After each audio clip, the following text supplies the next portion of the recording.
तब उन्होंने हमारे मस्तिष्क में केवल एक ही बात डाली। वो बात थी कि भारतीय लोगों पर हमेशा विदेशी लोग ही शासन करते आए हैं। अंग्रेजों के पहले मुगल और अफगानों ने हम पर शासन किया था।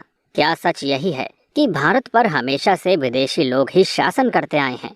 इसका जवाब है नहीं, बिल्कुल नहीं।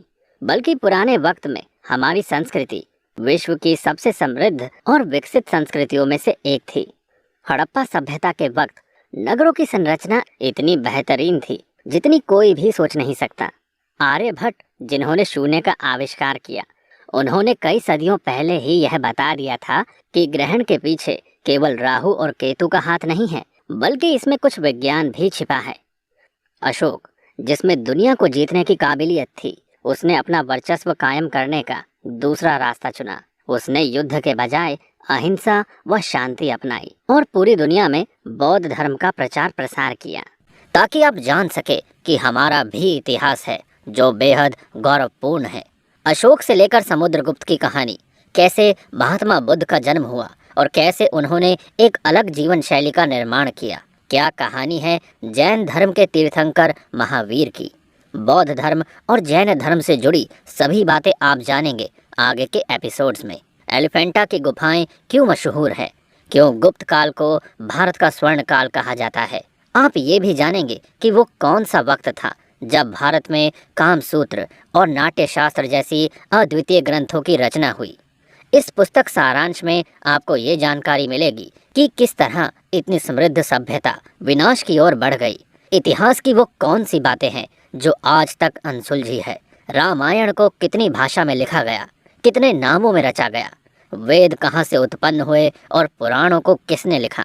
ऐसे कई सवाल हैं जिनके जवाब आपको यहाँ मिलने वाले हैं।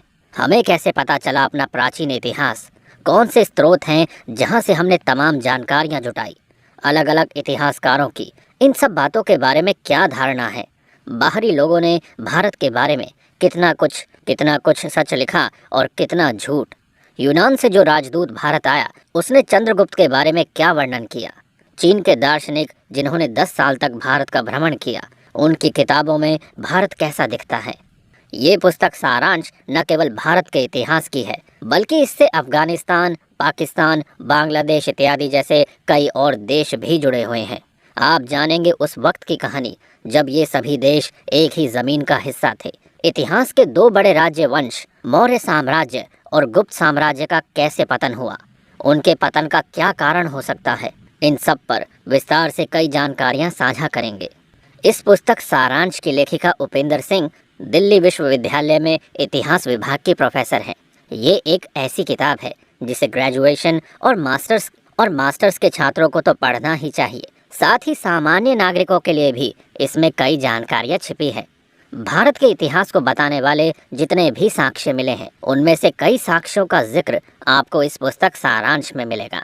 अशोक के अभिलेखों की जानकारी, उस वक्त के राज्य की संरचना, सामान्य नागरिकों का जीवन, ऐसी और भी कई बातें हैं जो हम आगे के एपिसोड्स में आपसे साझा करेंगे। कभी राजाओं के उदय और पतन की कहानियां जानेंगे, तो कभी आप ये जानेंगे कि उस वक्त सिक्के और मुहर कितने अहम होते थे। कैसे अलग अलग सिक्कों पर उकेरे गए चित्रों और नामों से हम पुराने वक्त की संस्कृति और संरचना को जान पाते हैं। कैसे अलग अलग कालों में मंदिरों की बनावट बदली, कब किस वक्त कौन सा धर्म लोगों के बीच में अधिक प्रचलित था। कुकू एफएम पर आपको मिलेंगे इन सवालों के साथ और भी कई सवालों के जवाब। अपने देश के प्राचीन इतिहास को जानने, समझने और दूसरों को हमारे गौरवपूर्ण इतिहास के बारे में बताने के लिए ज़रूर सुने the history of ancient and early medieval India.